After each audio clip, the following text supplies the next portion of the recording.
Hi, I'm Mike. And a few weeks ago here on the ranch, we started the process of changing the way that we feed and moving away from sack feeds to more of a bulk feed type of program. And it turns out we may have put the cart a little ahead of the horse. Today, we're going to look at how we fix that problem on our Wyoming Life.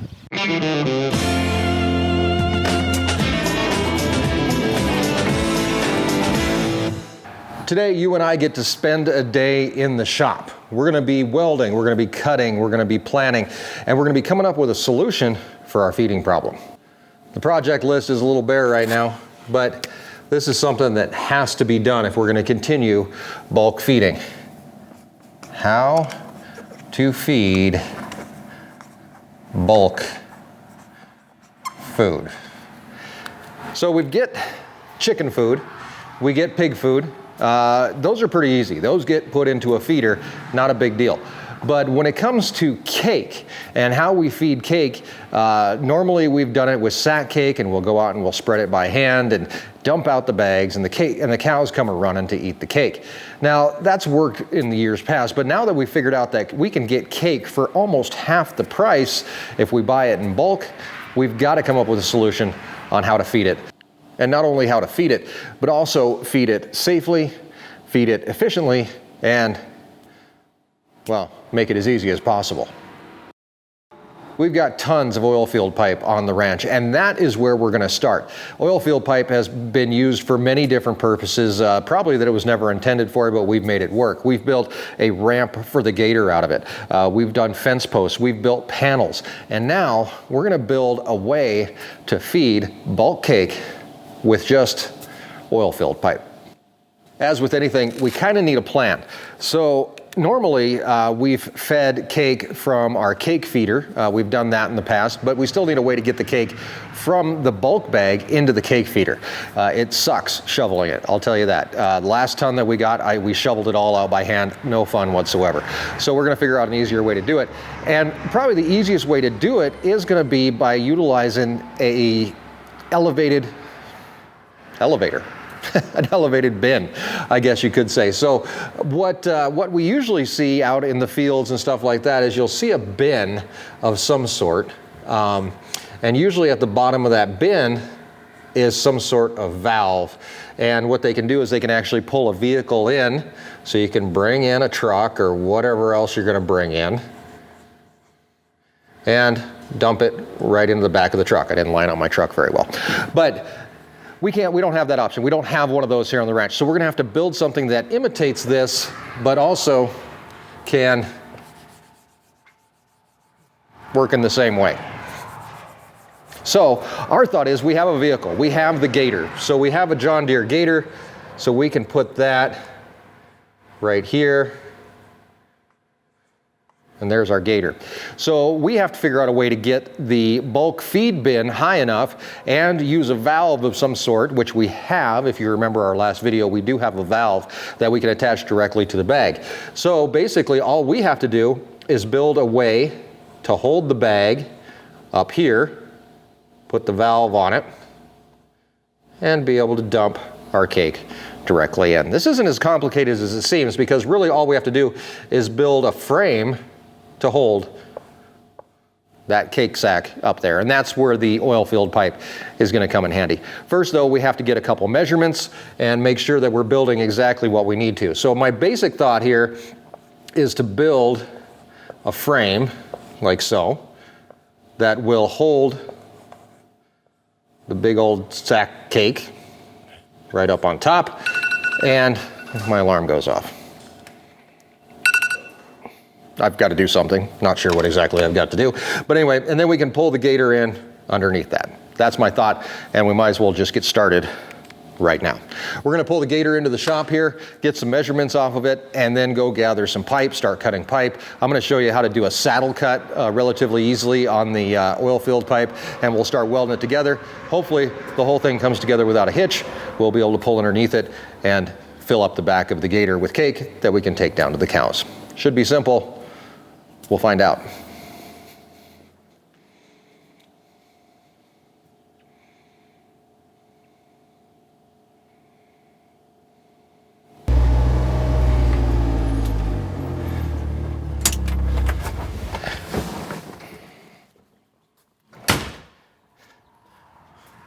Here's where we start, from the ground up. And what we want is basically that ton of cake to sit up high so we can reach under, grab the valve, and fill this up. Shouldn't be that complicated. And just get some measurements here. And basically what we're going to start out with is a box. We know that the pallet that the big bag of cake that sits on is 4 foot by about 40 inches. So the back of the gator actually works out well. It's 48 by about the same, about 40 inches. So the back of the gator is roughly the size of the pallet that the big old sack of cake sits on. But we do want to make sure we've got a little bit of leeway to work with there, so we may go 48 by 48. Also, we have to be able to back the gator up underneath it, so we have to make sure that we're wide enough at the bottom to be able to get the gator in there without banging anything up. So if we go 6 feet, that's pretty tight. We might actually go 6 foot 6 inches, and that gives us a little bit more room to back up in underneath there. Lengthwise, obviously, we should probably only have to do that 48. So we're going to start out by going and getting some pipe, and we're going to go 78 inches. We're going to make a square, or not a square, we're going to make a rectangle, 78 inches by 48 inches, and that will be our base for the entire thing. So let's take a look here really quick, and we'll keep up with what we're doing here. So we are going to make a base to start with, 78 by 48. That's what we're going to build off of. But first we need some pipe. In order to haul the oil field pipe, we need a tractor. For that, we're going to use this one, the 6410. We're going to head over where I've got it all stacked up. The oil field pipe is actually kind of nice. It was left here when the methane pulled out of the area. Methane was exhausted here, oh, I don't know, in the early 2000s, maybe 2010, something like that. And so basically they came in, they removed all the wells, the pipe they could either recycle or they could leave it for us, and we asked them to leave it. So we've got a ton of, well, more than a ton, way more than a ton of oil filled pipe that we could use up. So I've used it, like I said, for many different projects around the ranch, and it's one of those building materials that you can't really go wrong with. So we're going to grab a few sticks of it, and hopefully not too many extra, because we'll have to take back whatever we don't use. But we're going to grab a few and start cutting it up and getting it ready to go. But once we get over there, I'll show you what I'm talking about.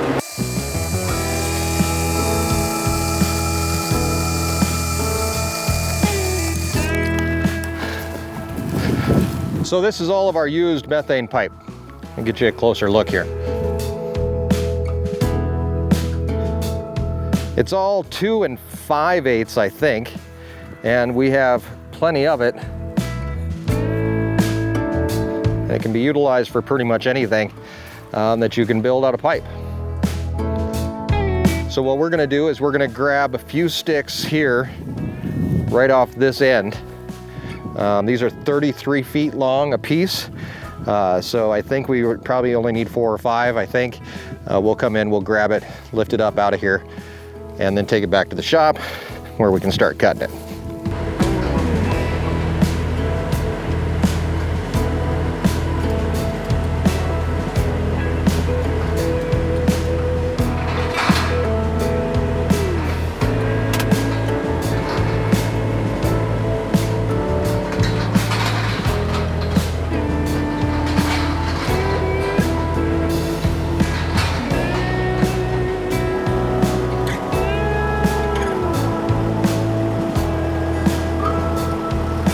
Okay, so I probably grabbed a few extra than what I really needed, but that's okay.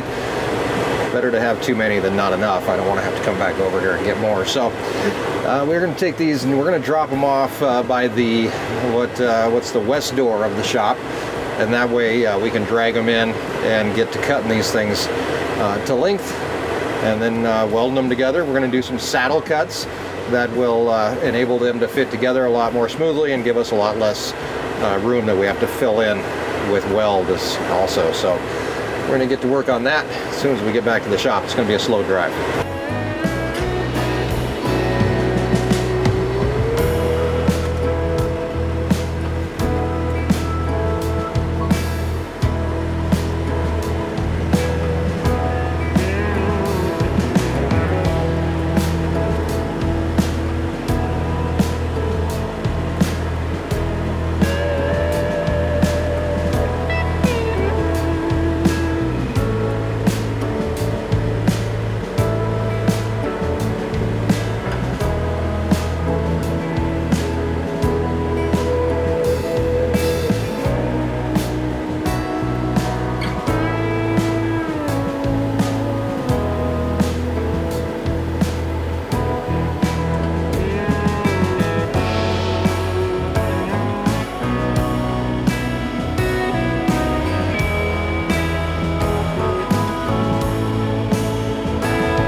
All right, now we got our materials.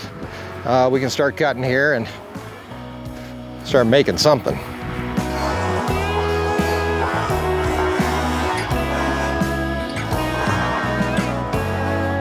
So when I'm working with this pipe, you'll notice I work really close to the ground because it's really heavy. So first thing we're gonna do is we're gonna cut off this coupler here on this end. There's a bell on the other end of each piece that would go into this coupler on the next piece, but we don't need those. So we're gonna cut the coupler and the bell off of this side, which will bring us back to about here and get us down to a decent length. Okay, this is a DeWalt metal cutting saw. It's not like a disc blade, it's actually a metal saw blade, 14-inch blade that will make short work of this stuff. So here we go.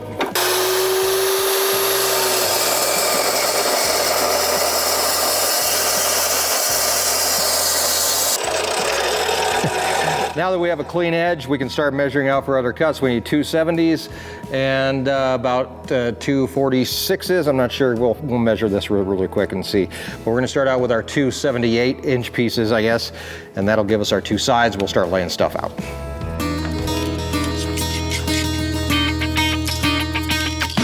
Hey y'all, what do you say y'all? Rise up for the southern sound. Drink up, this night's burning down. And hey y'all, what do you say y'all? We're about to get this thing started. Light up, it's a bonfire party. Whoa. Light up, it's a bonfire party. Yo. Light up, it's a bonfire party. Laid back, feeling those flames leaning way back. Ain't playing no games, watching sparks fly to the night sky. There ain't no match for your eyes. Take me higher, oh. Light up, it's a bonfire party, oh. Light up, it's a bonfire party. All right, let me show you what I got here. So I've got my 70 inches wide, 48 inches across, but here's the problem. You can see where these pipes come together. That's not like the greatest weld in the world. Look, there's a giant gap. It's just not gonna mesh well. That's a lot to fill in with a weld, and we want it to be a little bit stronger than that. So we have a couple ways to do this, and I'm gonna show you a couple of the tools that we have to make this work a whole lot better. The first tool that I have to show you is actually just a little guide. This is a little cutting guide. It's made for 2 3/8 pipe. This is a little bit bigger than that, so it doesn't really fit on here perfect. But what you can do is you slip that over your pipe, and it gives you a cutting guide for where you can cut your pipe so that it'll lay in there perfectly. So really all you have to do is just take your marker and just draw around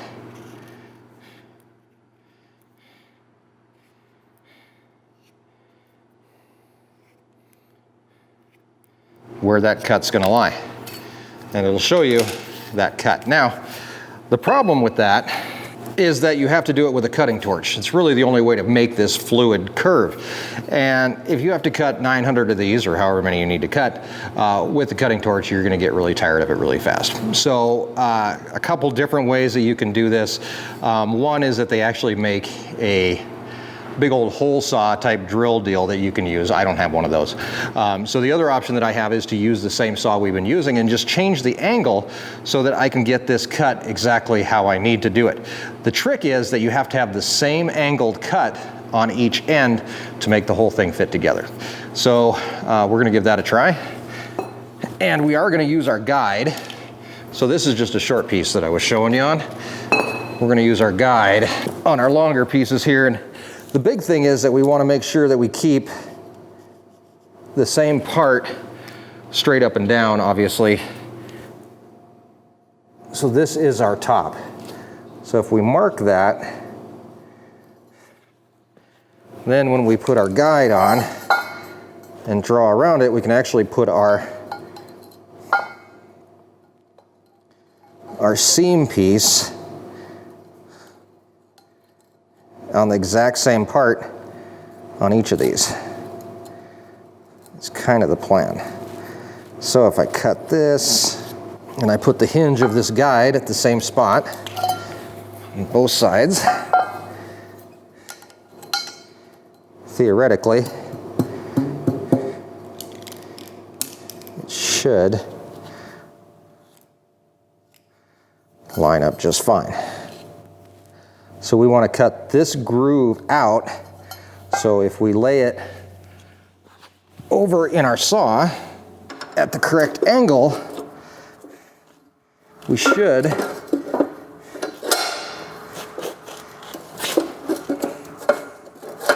be able to cut that with no problem.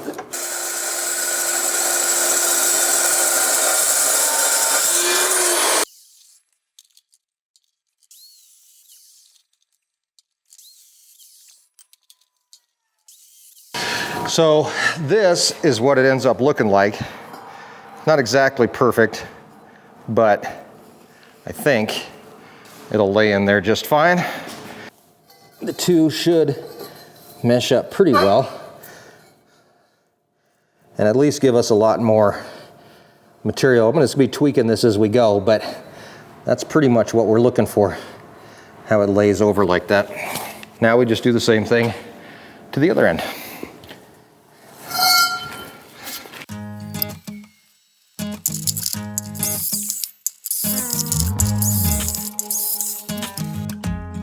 There we go.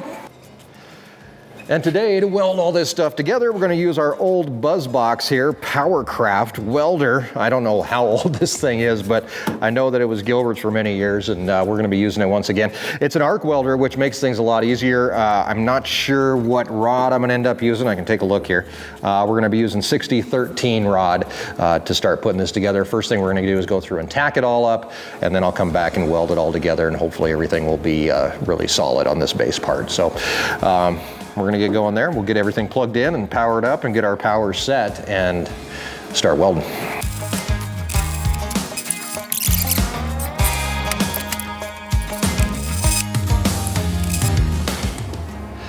Okay, now we have our base built and it's time to start building the uprights. I know that, where's my marker? There it is. I know that the back of the gator right here is about 48 inches. So that works out pretty dang well. I also have this nozzle, which is going to go on the bottom of the feed bag, and that's about 10 inches. So that's 58 inches, and because this just sounds like a weird number, we're going to call it 60. So we know that our uprights are going to be 60 inches. So we're going to start out with 4 of those.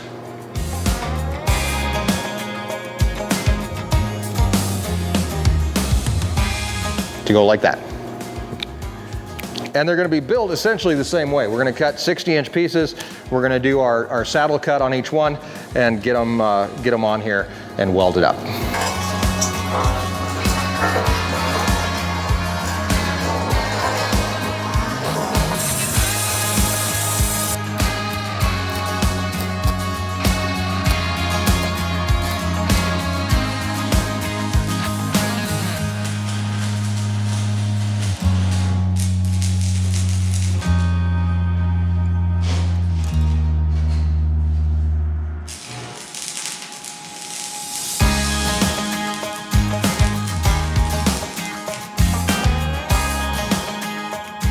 So, whew, we've got these legs up and now we've got a top.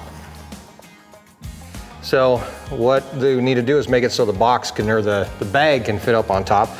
So that's gonna require a couple cross beams. Also, I think I'm gonna put another beam in the back. So let's knock that out.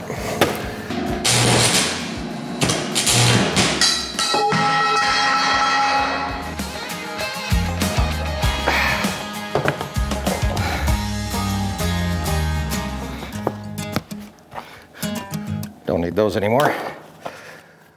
Alrighty guys, that looks about to be as good a place as any is to stop for the day. We're actually going to turn this into a two-part video because this turned into a little bit bigger project than I thought it was going to.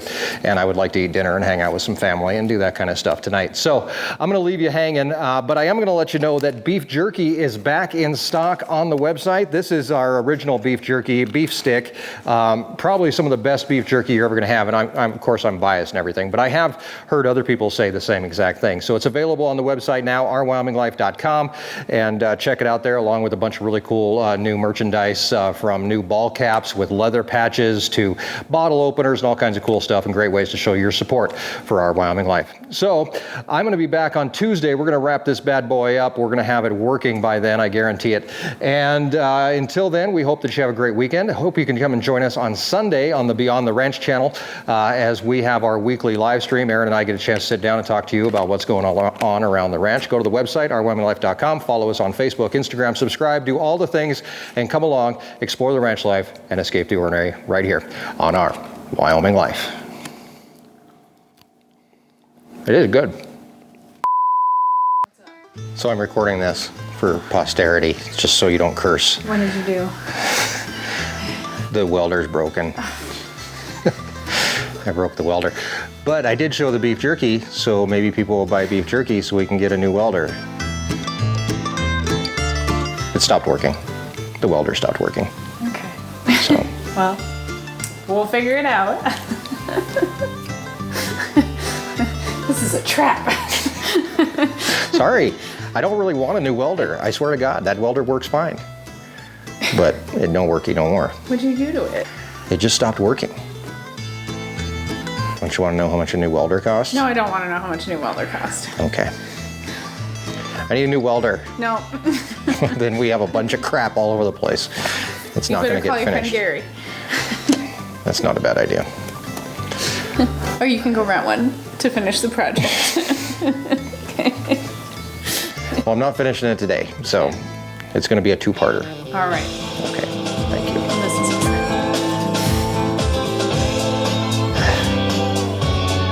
See you on Tuesday.